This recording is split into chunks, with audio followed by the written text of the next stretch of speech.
Welcome to War Stories. I'm Dominique, and today I'm here with Genesis. Paulo Schiraldi.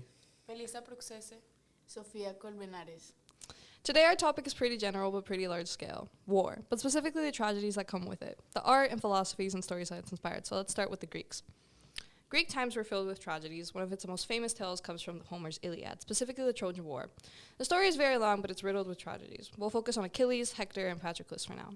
Achilles is a demigod at birth. He's given a prophecy saying his life will be unremarkably long or gloriously short. His mother is terrified and practically makes him invincible after dipping him in the river Styx by his heel, giving him his only weakness, his heel.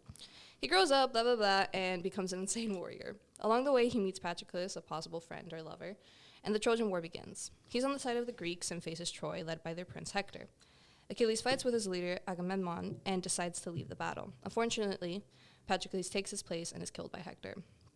Achilles is beyond pissed and decides to fight Hector, and they fight. Achilles kills him and drags his corpse across the walls of Troy. He gets revenge and also meets his end shortly after. Then the Greeks enter Troy with a Trojan horse. He's struck in his vulnerable heel by an arrow shot by Paris and guided by Apollo. They intertwine stories reveal the cost of honor and the fleeting nature of glory in war, emphasizing the tragic waste of young lives and the devastating effects of vengeance. These themes will continue in different ways in the Renaissance. Now let's focus on Plato's idea of war. In the Republic, for example, he tried to explain how war is most often the product of human passion, like greed, jealousy, and lust for power. He said that these feelings may tend to blur the human minds, driving us oftentimes towards illogical decisions. Plato thought, in effect, of war was the inability of a society to raise a rational and virtuous citizenry. Yet he was not entirely opposed to the sentiment of war. Plato would agree that just a war had some sort of higher purpose that defended the state or even justice. He even envisioned a state ruled by philosopher kings, well-endowed rulers who utilized rational thinking to guide decisions and constraints within the chaos of conflicts. Thus, Plato warns us. Plato would seem to indicate that the trials of war are integrally associated with the choices of life we make, and the things we value in life as individuals and as people.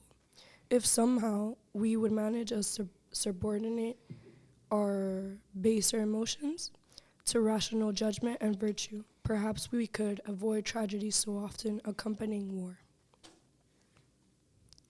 So now we enter in the Renaissance period. So during that time, it's like this huge cultural and intellectual rebirth where people started looking back at ancient Greek and Roman ideas and were like they could bring this stuff back. A complete new focus on the arts, sciences, literature, and philosophy. Then the printing press was invented and the idea spread fast, and the world started to see a shift from purely religious views towards more human-centered thinking. It has been the moment in history where people started asking questions, exploring, and creating things in such a way that would mold the modern world that we view today.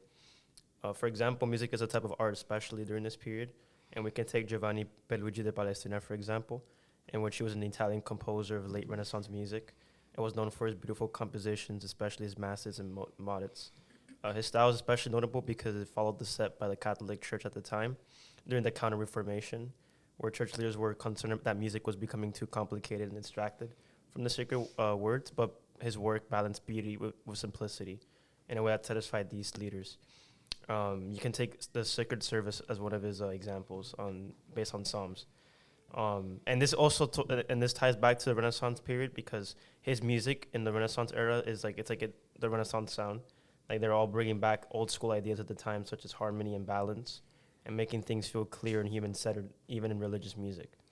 His work isn't just complex and beautiful, but he keeps the text super clear, which is what the church wanted. And now we will transition to Mars. Okay, so let's talk about this Mars guy who says, I think, therefore I am. He had some pretty interesting things to say about emotions, particularly about extreme activities like war. Mars felt that the minute a person allows feelings such as anger and or revenge to overcome them, they could cease to think clearly. You should think about him standing on a hill overlooking some crazy Renaissance bottle, with swords clashing and mayhem everywhere, saying, well, there goes logic out the window. For him, reason was quite imperative in coming up with good decisions. He believed that where more people applying rational thinking, we might not witness a number of wars. Actually, just like picture him sitting down with them leaders saying, hey, let's just take a moment here. Is fighting really the best way to settle this? Just imagine him. He noticed that the emotions are not that bad. One could have compassion, which would push people towards peace, right? But however, Mars considered war a giant indicator that one had left reason behind. When emotions take over, chaos is actually the aftermath, or usually. Anyways, Mars' message comes out really clear. We have to create a society that values rational thought over emotional compulsions. If we can manage to do that, then perhaps we may find a way to deal with conflicts without plunging into war. All right, let's get into the Romantic period. If there's one thing the Romantics were known for, it was their obsession with raw, unfiltered emotion.